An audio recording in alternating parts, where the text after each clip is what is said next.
La infeliz condición del incrédulo.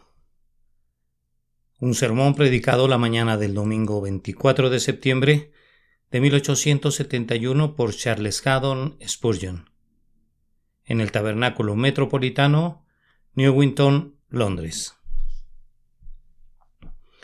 Pero el que rehúsa creer en el Hijo no verá la vida, sino que la ira de Dios está sobre él. Este es un fragmento de un discurso de Juan el Bautista.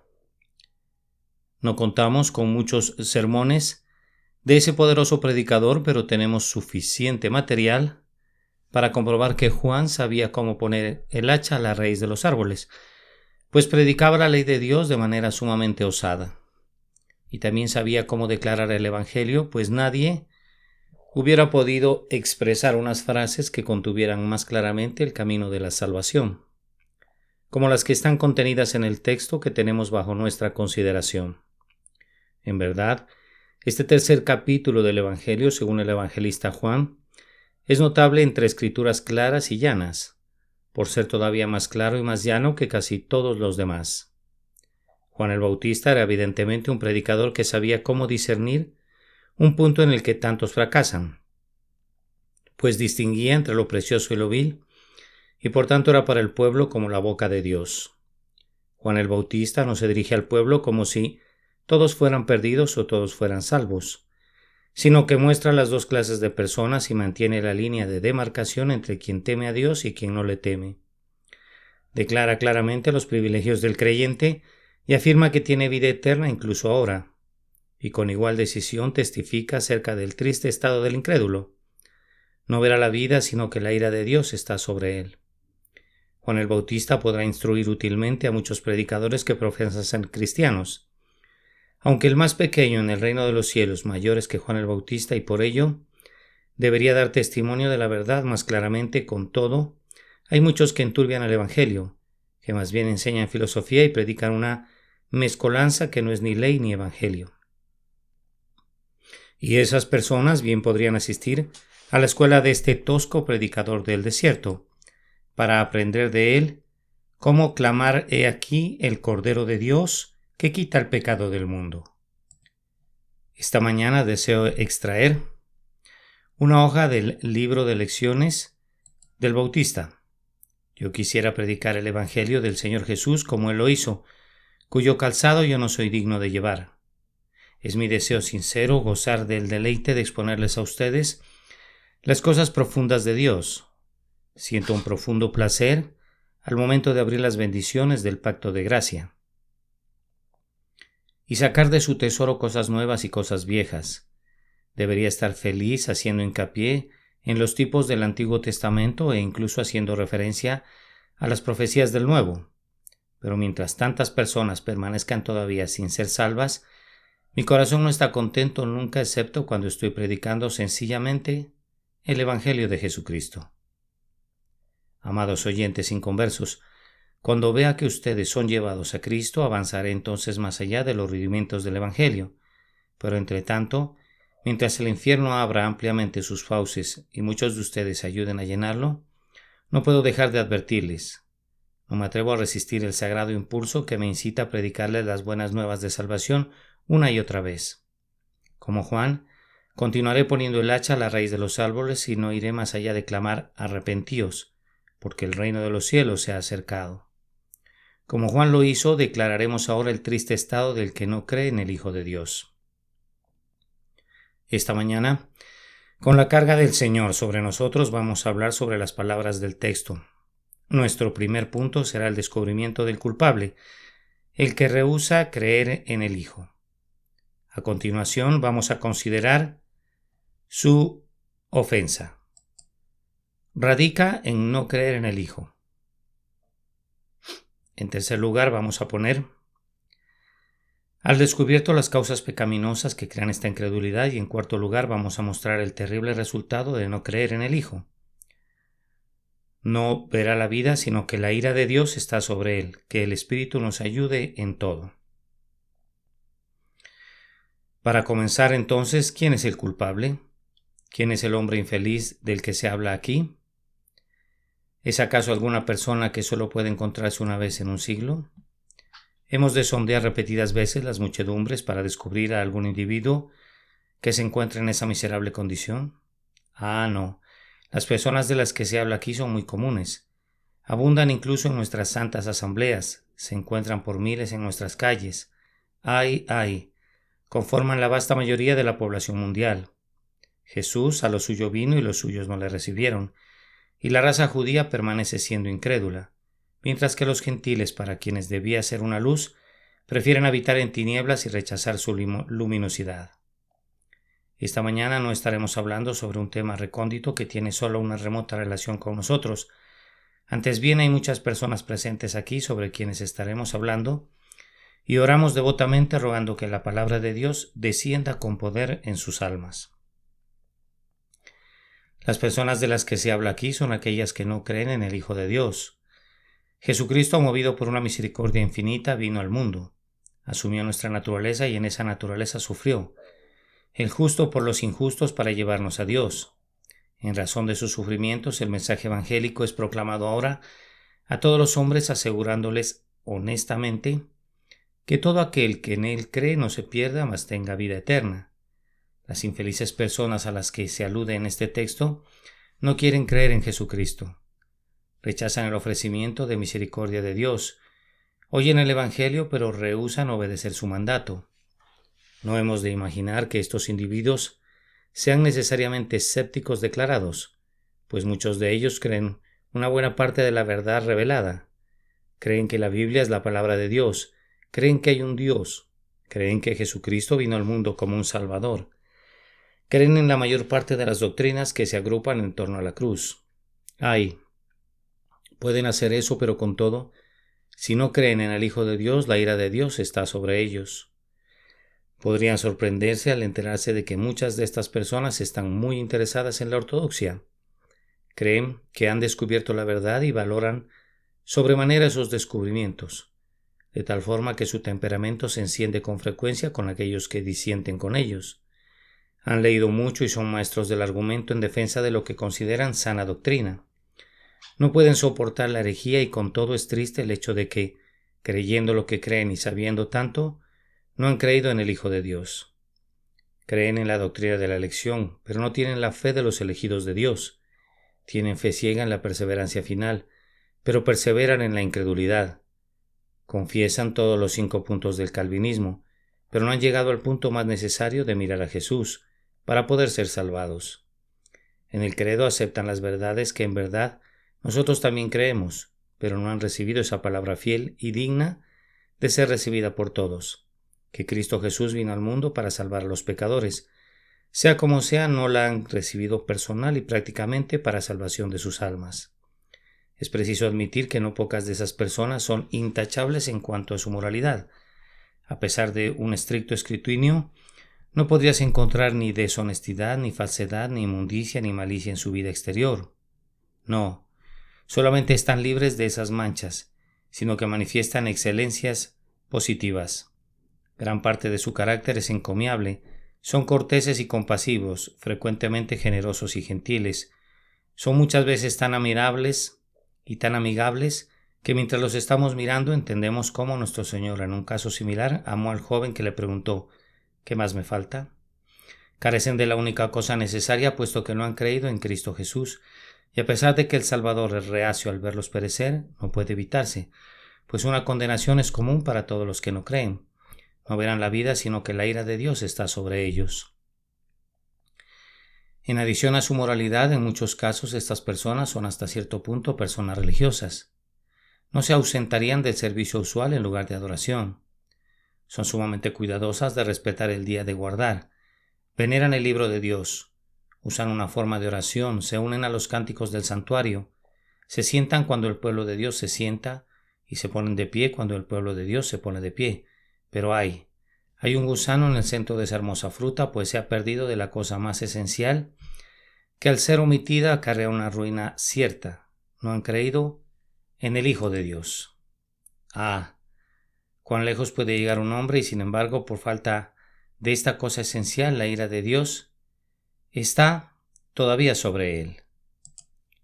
Amado, amado por los padres que están esperanzados en la conversión de su muchacho, estimado por los cristianos que no pueden sino admirar su conversación con los demás. Con todo, a pesar de eso, ese joven podría estar bajo la desaprobación de Dios, pues Dios está airado contra el impío todos los días.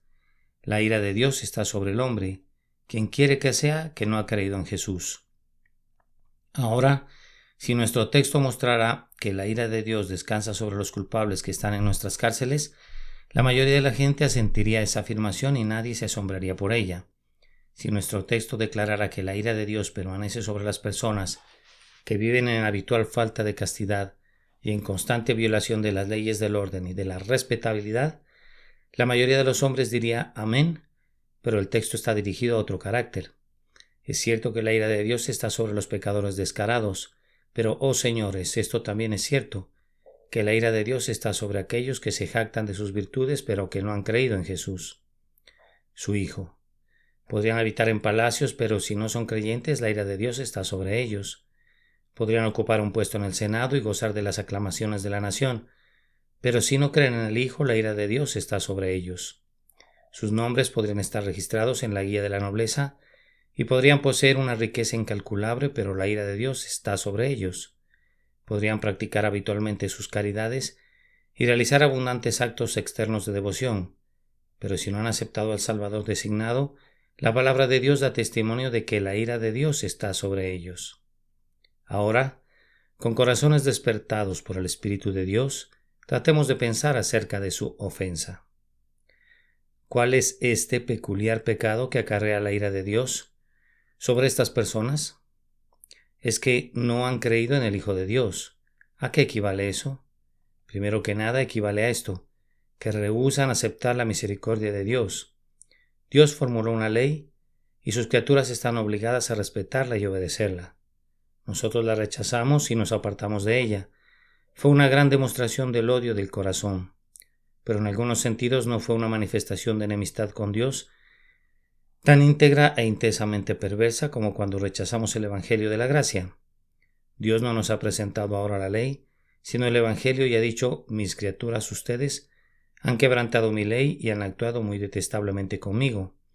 Debo castigar el pecado, pues de lo contrario no sería Dios, y no puedo prescindir de mi justicia, pero he concebido una manera por la cual, sin lesionar a ninguno de mis atributos, puedo tener misericordia de ustedes.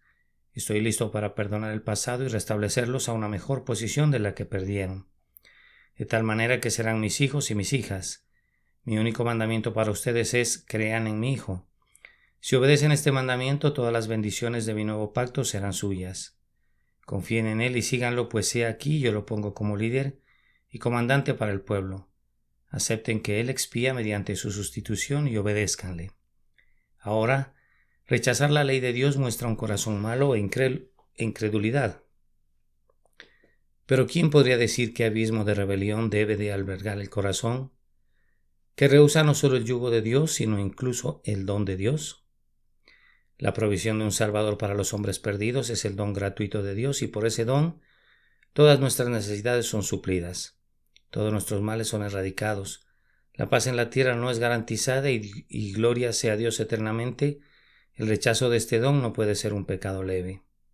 El ser que todo lo ve, cuando contempla que los hombres desdeñan el don supremo de su amor, no puede sino considerar tal rechazo como la peor prueba del odio de sus corazones contra él mismo. Cuando el Espíritu Santo viene para convencer a los hombres de pecado, el pecado especial que saca a la luz es descrito así: de pecado por cuanto no creen en mí. No porque los paganos fueran licenciosos en sus hábitos bárbaros, en sus guerras y sedientos de sangre en su espíritu, no. De pecado por cuanto no creen en mí. La condenación ha venido sobre los hombres, pero ¿qué es la condenación? Que la luz vino al mundo y los hombres amaron más las tinieblas que la luz, porque sus obras eran malas. También recuerden aquel texto expresivo: el que no cree ya ha sido condenado. ¿Y por qué es condenado? Porque no ha creído en el nombre del unigénito Hijo de Dios. Permítanme comentar adicionalmente que en el rechazo de la misericordia divina, según es presentada en Cristo, el incrédulo ha puesto de manifiesto un intenso veneno contra Dios. Pues observen cómo es el asunto. ¿Nosotros tenemos que recibir la misericordia de Dios en Cristo o tenemos que ser condenados? Pues no hay ninguna otra alternativa.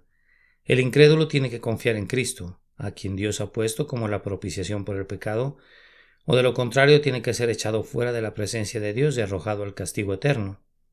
El incrédulo dice, en efecto, yo prefiero ser condenado que aceptar la misericordia de Dios en Cristo. ¿Podríamos concebir un insulto más grave para la infinita compasión del grandioso Padre? Supongan que un hombre ha lesionado a otro, lo ha insultado gravemente y ha hecho eso repetidamente, y con todo la persona lesionada, al descubrir que aquel agresor fue reducido a un estado espantoso y miserable, lo busca y simplemente por pura amabilidad hacia él le dice: yo te perdono espontáneamente todo el daño que me has hecho y estoy dispuesto a aliviar tu pobreza y a socorrerte en tu angustia. Supongan que el otro replicara: no, preferiría pudrirme antes que aceptar algo de ti. ¿No habría en tal resolución una clara prueba de la intensa enemistad que existía en su corazón? Y así, cuando un hombre dice, y cada uno de ustedes, incrédulos en verdad lo dicen prácticamente: yo preferiría arder para siempre en el infierno que honrar a Cristo confiando en Él, esa es una prueba muy clara de su odio hacia Dios y su Cristo. Los incrédulos odian a Dios. Permítanme preguntarles por qué razón lo odian. Él conserva el aliento de ustedes en sus narices. Él es quien les proporciona el alimento y el vestido, y el que envía estaciones fructíferas. ¿Por cuáles de esas buenas cosas le odian? Ustedes le odian porque Él es bueno. Entonces debe ser porque ustedes mismos son malvados y su corazón está muy lejos de la justicia. Que Dios nos conceda que este gran pecado que clama a gritos sea expuesto claramente delante de sus ojos por la luz del Eterno Espíritu, y que se arrepientan de él y se vuelvan de su incredulidad y vivan en este día. Pero además, el incrédulo mediante su incredulidad toca a Dios en un lugar muy delicado. Sin duda fue algo muy gozoso para el grandioso Hacedor darle forma a este mundo, pero no hay expresiones de gozo concernientes al mundo que sean iguales al gozo de Dios en la materia de la redención humana. Quisiéramos estar en guardia cuando hablamos de Él, pero ¿hasta dónde podemos decirlo? El don de su amado Hijo a los hombres y el esquema íntegro de redención son la obra maestra incluso del propio Dios. Él es infinito en poder, sabiduría y amor. Sus caminos son más altos que nuestros caminos, como son más altos los cielos que la tierra. Pero la Escritura, yo creo, me apoyará cuando digo que en la gracia que rescató al hombre brille su forma más resplandeciente de gloria. Aquí sobre la cruz está el decreto más hermoso, con sangre preciosa y líneas carmesí. Ahora el hombre que dice no hay Dios es un necio, pero quien le niega a Dios la gloria de la redención en adición a su insensatez, le roba al Señor la joya más preciosa de su atuendo y asesta un golpe mortal al honor divino. Puedo decir de aquel que desprecia la gran salvación que al despreciar a Cristo toca a la niña de los ojos de Dios. Este es mi Hijo amado, dice Dios, a él oíd. Lo dice desde el cielo y no obstante los hombres tapan sus oídos y dicen no queremos recibirlo. Es más, incrementan su ira contra la cruz y se alejan de la salvación de Dios. ¿Acaso consideran que Dios habrá de soportar esto siempre? Habiendo pasado por alto los tiempos de su ignorancia, ahora manda a todos los hombres en todo lugar que se arrepientan. ¿Persistirás en oponerte firmemente a su amor? ¿A su amor que ha sido tan creativo en planes ingeniosos, diseñados para bendecir a los hijos de los hombres? ¿Acaso menospreciarás por completo su obra más escogida? Si es así, poco ha de sorprendernos que esté escrito: la ira de Dios está sobre él. Prosiguiendo, debo descubrir más este asunto, diciendo que el incrédulo perpetra una ofensa contra todas las personas de la bendita Trinidad. El incrédulo podría pensar que su incredulidad es un asunto trascendente, pero en verdad es un disparo con una saeta con púas contra la deidad. Tomen a las personas de la bendita Trinidad, comenzando con el Hijo de Dios, que está más cerca de nosotros. Para mí la cosa más sorprendente que haya oído jamás es que aquel verbo fue hecho carne y habitó entre nosotros. No me sorprende que los misioneros en Indostán se enfrenten frecuentemente con este comentario. Es demasiado bueno para ser cierto que Dios hubiera asumido alguna vez la naturaleza de tal ser como un hombre. Sin embargo, más maravilloso pareciera ser en verdad que cuando Cristo se hizo hombre, tomó todos los dolores y la debilidad del hombre y adicionalmente llevó el pecado de muchos. El más extraordinario de todos los hechos es este: que el infinitamente santo fuera contado con los pecadores y, en las palabras de Isaías, llevara las iniquidades de ellos. Dios, al que no conoció pecado por nosotros, lo hizo pecado. Maravilla de maravillas.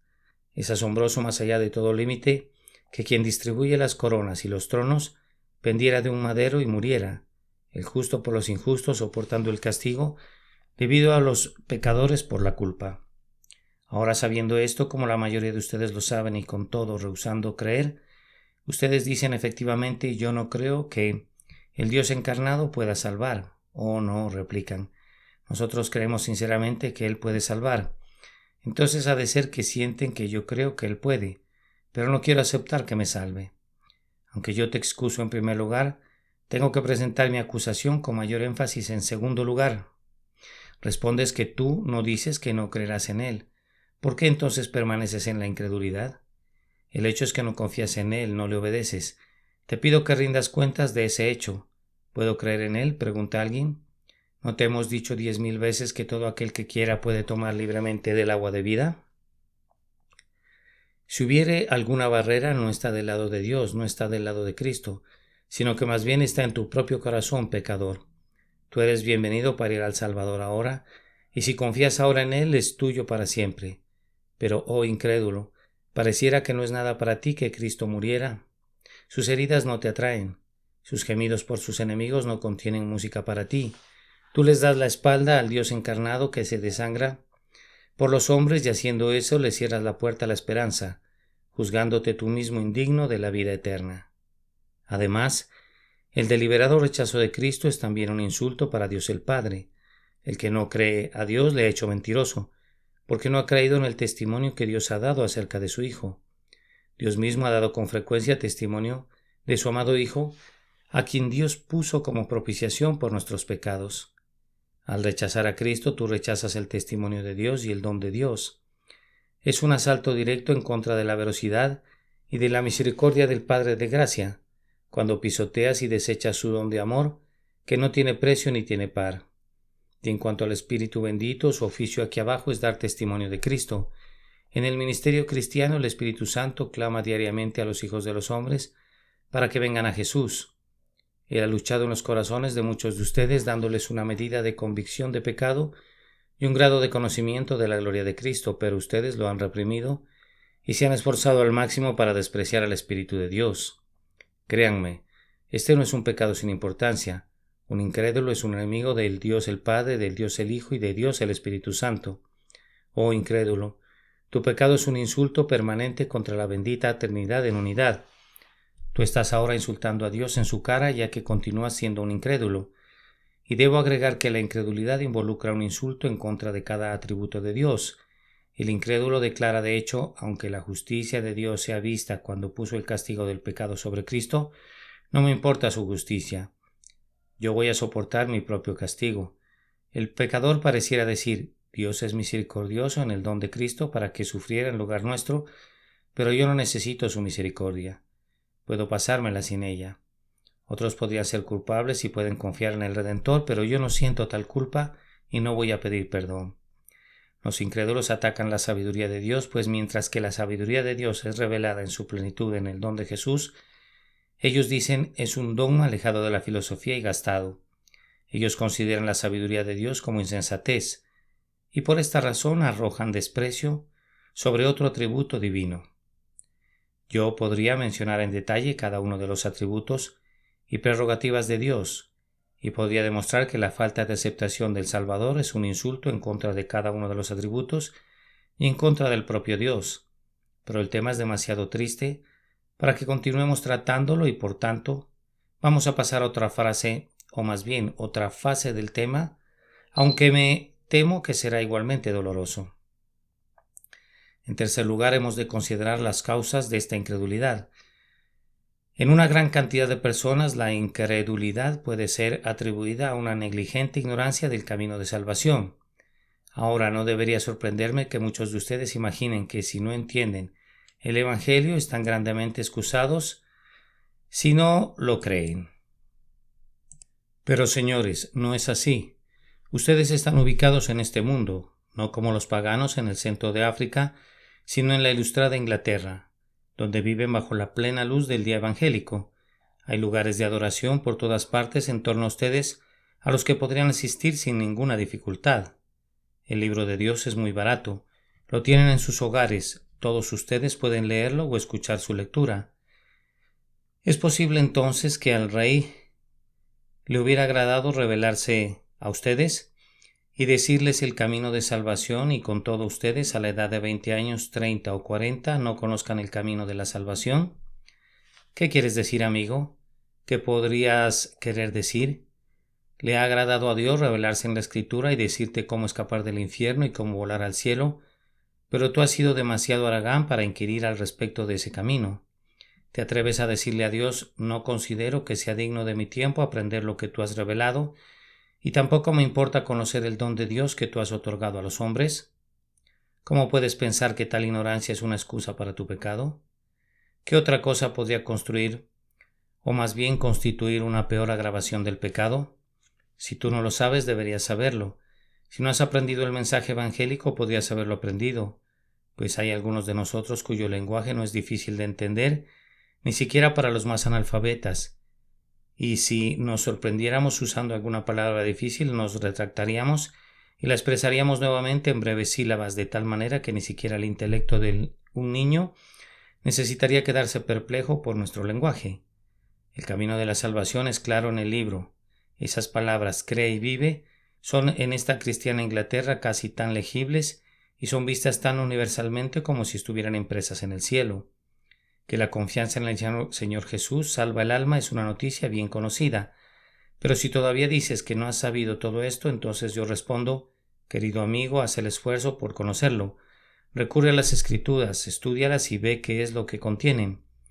Oye también el Evangelio, óyelo, pues está escrito: inclinad vuestro oído y venid a mí, oíd y vivirá vuestra alma. La fe es por el oír y el oír por la palabra de Dios. Los exhorto por sus propias almas a que ya no sean ignorantes de aquello que deben saber, pues de lo contrario perecerán. En algunas otras personas la causa es la indiferencia. Esas personas no consideran que el asunto sea de una relevancia muy grande. Están conscientes de que no tienen la razón, pero tienen la idea de que, de alguna manera u otra, se enderezarán al final, y mientras tanto eso no los turba. Oh hombre, te ruego que como tu semejante me dejes hablar contigo una palabra de amonestación.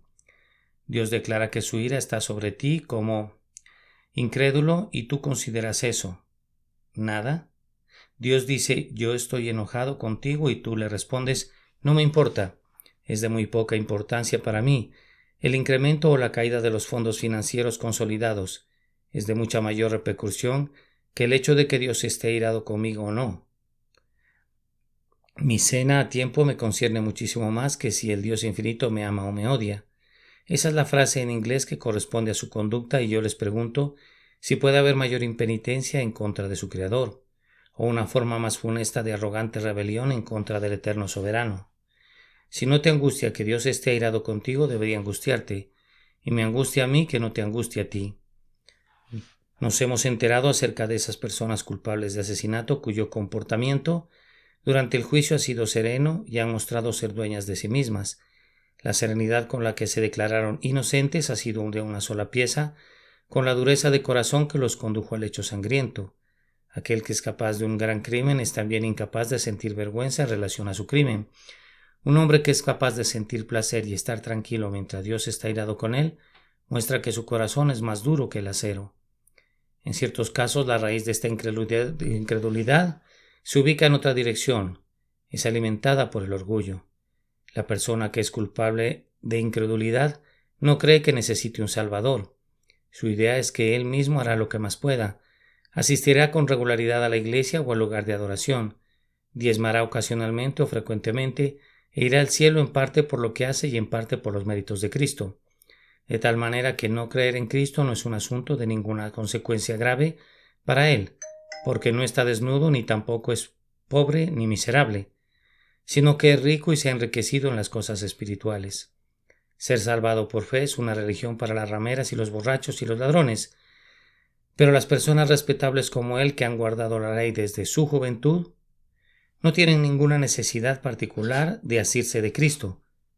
Tal conducta me recuerda las palabras de Cowper: perezca el mérito como debería, aborrecido y junto a él el insensato que insulta a su Señor.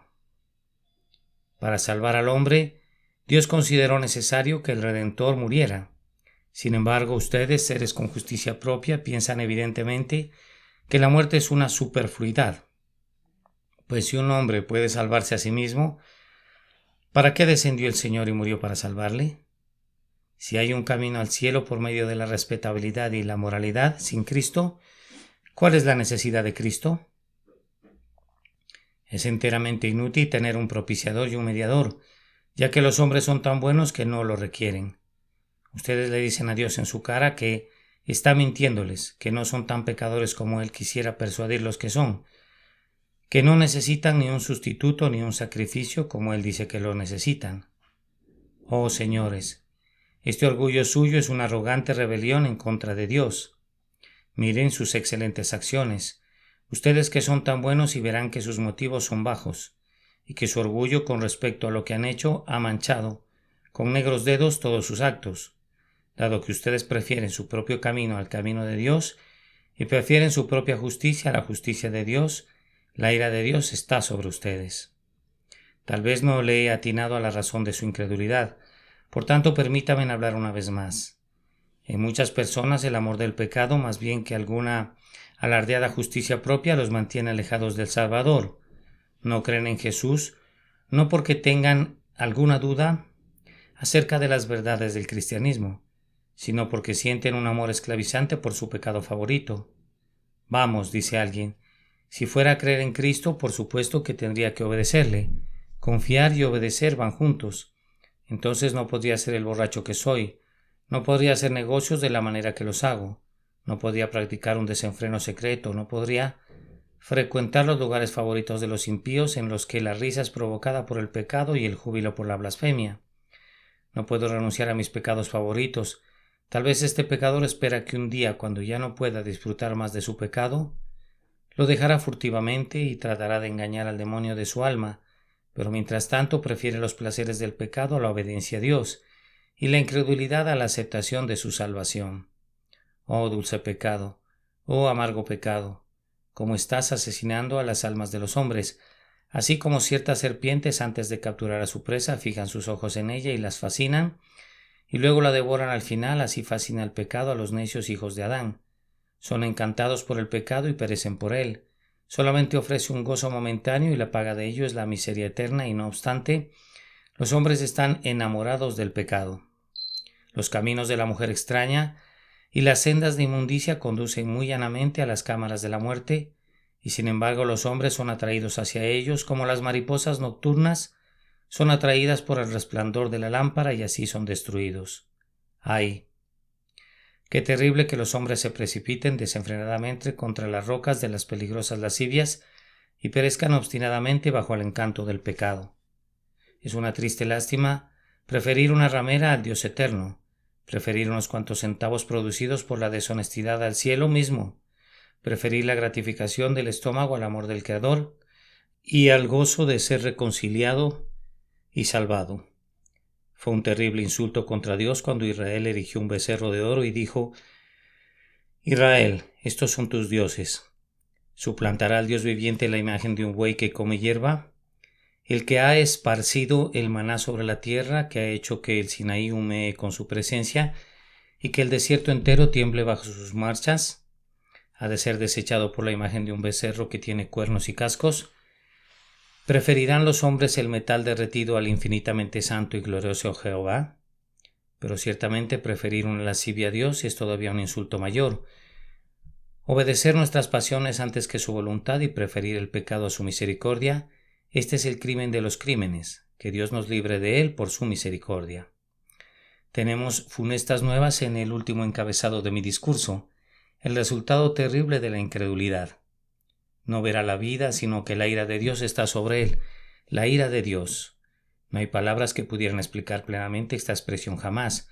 Cuando el santo Whitefield predicaba, a menudo alzaba sus manos y con lágrimas que se escurrían de sus ojos exclamaba: «Oh, la ira venidera, Luego hacía una pausa porque sus emociones le impedían la expresión, la ira de Dios. Yo confieso que me siento incómodo cuando alguien está enojado conmigo y, sin embargo, uno puede tolerar con alguna ecuanimidad la ira de personas necias e irascibles, pero la ira de Dios es la ira de uno que nunca está irado sin motivo, de uno que es muy paciente y lento para la ira. Se requiere de mucho para provocar el enfurecimiento en el rostro de Jehová. Sin embargo, Él está enojado con los incrédulos. Él nunca está enojado con algo por ser débil y pequeño, sino únicamente porque está mal. Su ira es únicamente su santidad que se ha encendido. Él no puede tolerar el pecado. ¿Quién desearía que hiciera eso? ¿Qué hombre con una mente recta desearía que Dios se agradara con el mal? Eso haría que Dios fuera un demonio. Debido a que Él es Dios, tiene que estar airado con el pecado donde quiera que esté. Esto constituye su aguijón, que su ira es solamente un santo enojo. Es la ira, recuerden, de un ser omnipotente que puede aplastarnos tan fácilmente como a una polilla. Es la ira de un ser infinito y por tanto es ira infinita, cuyas alturas y profundidades y anchuras y longitudes ningún hombre puede medir. Únicamente el Dios encarnado conoció plenamente el poder de la ira de Dios. Está más allá de toda concepción y sin embargo la ira pesa sobre ti, persona que me escuchas. Ay de ti si eres un incrédulo, pues este es tu estado delante de Dios. No se trata de una ficción mía, sino que es la palabra de la verdad inspirada. La ira de Dios está sobre él. Luego noten la siguiente palabra, está, es decir, que está sobre ti ahora. Él está irado contigo en este instante y siempre. Te retiras a dormir ante un Dios airado que mira tu rostro y te despiertas en la mañana y si tu ojo no fuera débil percibirías su rostro ceñudo. Él está irado contigo incluso cuando estás cantando sus alabanzas, pues haces mofa de él con sonidos solemnes que salen de una boca irreverente. Está enojado contigo cuando estás de rodillas, pues únicamente pretende orar pero expresas palabras sin corazón. En tanto no seas un creyente, él tiene que estar airado contigo cada momento. Dios está airado contra el impío todos los días. El texto dice que la ira permanece y el tiempo presente cubre un largo periodo, pues siempre permanecerá sobre ti. Pero no podrías tal vez escapar de la ira dejando de existir. El texto incluye tal idea. Aunque dice que tú no verás la vida, enseña que la ira de Dios está sobre ti de tal manera que la ausencia de vida no es una aniquilación. La vida espiritual pertenece únicamente a los creyentes. Tú estás ahora sin esa vida y sin embargo existes y la ira está sobre ti. Y así tendrá que estar siempre. Aunque no verás la vida, existirás en una muerte eterna, pues la ira de Dios no puede permanecer sobre una criatura inexistente. Tú no verás la vida, pero sentirás la ira en grado sumo. Es suficiente horror que la ira esté sobre ti ahora, pero será el horror de horrores y el infierno del infierno cuando esté sobre ti eternamente. Y toma nota que así debe ser, porque tú rechazas lo único que puede sanarte. Como dice George Herb, a quien los ungüentos y los bálsamos matan, ¿qué bálsamo puede curar? Si Cristo se ha convertido en olor de muerte para ti, porque tú lo rechazas, ¿cómo puedes ser salvado?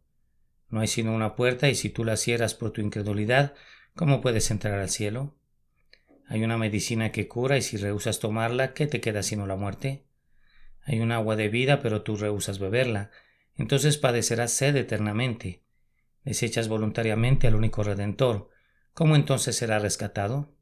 ¿Habrá de morir Cristo otra vez y en otro estado ha de ser ofrecido a ti una vez más? Oh señores, lo rechazarían entonces de igual manera que lo rechazan ahora, pero ya no queda más sacrificio por los pecados. La misericordia de Dios para los hijos de los hombres fue plenamente revelada en la cruz, y rechazarás el ultimátum de la gracia de Dios, la última apelación que te hace. Si es así, es bajo tu propio riesgo. Cristo, habiendo resucitado de los muertos, ya no muere. Él vendrá de nuevo y aparecerá por segunda vez, sin relación con el pecado, para salvar a los que le esperan. Recuerden, señores, que la ira de Dios no producirá ningún efecto salvador o mitigador. Se ha sugerido que un pecador, después de sufrir la ira de Dios por algún tiempo, se puede arrepentir y así puede escapar de esa ira. Pero nuestra observación y experiencia demuestra que la ira de Dios nunca ablandó todavía el corazón de nadie, y nosotros creemos que no lo hará nunca. Quienes están sufriendo la ira divina continuarán endureciéndose y endureciéndose y endureciéndose. Entre más sufran, más odiarán. Entre más sean castigados, más pecarán.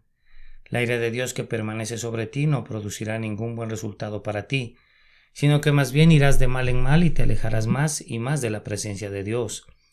La razón por la cual la ira de Dios está sobre un incrédulo es en parte porque todos sus demás pecados permanecen en él. No hay un pecado que condene al hombre que cree, y nada puede salvar al hombre que no quiere creer. Dios quita todos los pecados en el instante en que creemos, pero mientras no creemos, nuevas ataduras amarran sobre nosotros nuestras transgresiones. El pecado de Judá está escrito como con un cincel de hierro y está grabado con punta de diamante. Nada puede eximirte de la culpa mientras tu corazón permanezca enemistado con Jesucristo tu Señor. Recuerden que Dios no ha hecho nunca un juramento, que yo sepa, contra ninguna clase de personas excepto contra los incrédulos, y a quienes juró que no entrarían en su reposo sino a aquellos que desobedecieron. Dios no perdonará nunca la continua incredulidad, porque su palabra lo obliga a no hacerlo. ¿Acaso hará un juramento y luego se arrepentirá de él? O que puedan percibir, o más bien recibir gracia para que abandonen su incredulidad y se acerquen al Evangelio y sean salvados. Ahora oigo que alguien objeta: tú nos dices que ciertas gentes están bajo la ira de Dios, y sin embargo son personas muy prósperas. Yo respondo que aquel buey será sacrificado, sin embargo está siendo engordado, y tu prosperidad, oh hombre impío, no es sino tu engorde para la matanza de la justicia. Pero tú dices: son muy felices, y algunas de esas personas que han sido perdonadas están muy tristes. La misericordia les permite ser felices mientras puedan serlo. Nos hemos enterado de hombres que cuando eran conducidos a Tyburn en una carreta podían beber y reírse mientras iban camino al patíbulo. Eso únicamente demostraba cuán malvados eran. Y así, mientras que los culpables pueden todavía recibir consuelo, eso solo demuestra su culpabilidad. Permítanme preguntarles cuáles deberían ser sus pensamientos relativos a estas solemnes verdades que les he presentado a ustedes. Yo sé cuáles fueron mis pensamientos. Hicieron que me retirara a mi lecho sintiéndome infeliz. Me volvieron muy agradecido porque espero haber creído en Jesucristo. Sin embargo, hicieron que me sobresaltara en la noche y que me despertara esta mañana con una carga sobre mí. Yo vengo aquí para preguntarles: ¿ha de ser así? ¿Que permanezcan siempre siendo incrédulos y que estén bajo la ira de Dios? Si tiene que ser así y esa terrible conclusión parece que es forzada en mí, de cualquier manera mírenla a la cara y considérenla. Si están resueltos a ser condenados, tienen que estar conscientes de sus aspiraciones. Reciban el consejo y considérenlo. Oh amigos, no se necesitan argumentos para convencerlos de que es algo sumamente desventurado estar ahora bajo la ira de Dios. No necesitan ningún argumento que les compruebe que tiene que ser algo bendito ser perdonado. Tienen que ver eso. No es su razón la que necesita ser convencida, es su corazón el que necesita ser renovado. El Evangelio entero está contenido en este resumen. Ven tú que eres culpable tal como estás y confía en la obra terminada del Salvador y tómalo a Él para que sea tuyo para siempre. Confía en Jesús ahora. Eso puede ser realizado en tu condición presente. Si el Espíritu Santo de Dios bendice tu mente, puedes decir en este instante: Señor, creo, ayuda a mi incredulidad. Tú puedes confiar en Jesús ahora, y algunos de los que vinieron aquí sin haber sido perdonados podrían hacer cantar a los ángeles, porque van a descender por esas escaleras como almas que han sido salvadas, cuyas transgresiones han sido perdonadas y cuyos pecados han sido cubiertos. Dios sabe una cosa, que si yo supiera por medio de cuál estudio y de cuál arte yo pudiera aprender a predicar el Evangelio como para afectar sus corazones, no regatearía ni costo ni esfuerzos por el momento. Me propongo advertirles sencillamente, sin adornos de palabras, para que el poder no fuera el poder del hombre. Y ahora dejo mi mensaje y lo confío al cuidado de aquel que juzgará a los vivos y a los muertos. Pero esto sé, que si ustedes no reciben al Hijo, yo seré un testigo dispuesto contra ustedes. Que Dios nos conceda que eso no suceda, por su infinita misericordia. Amén. La infeliz condición del incrédulo. Sermón predicado la mañana del domingo 24 de septiembre de 1871 por Charles Haddon Spurgeon en el Tabernáculo Metropolitano, Newington, Londres. Pero el que rehúsa creer en el Hijo no verá la vida, sino que la ira de Dios está sobre él. Juan capítulo 3 y versículo 36.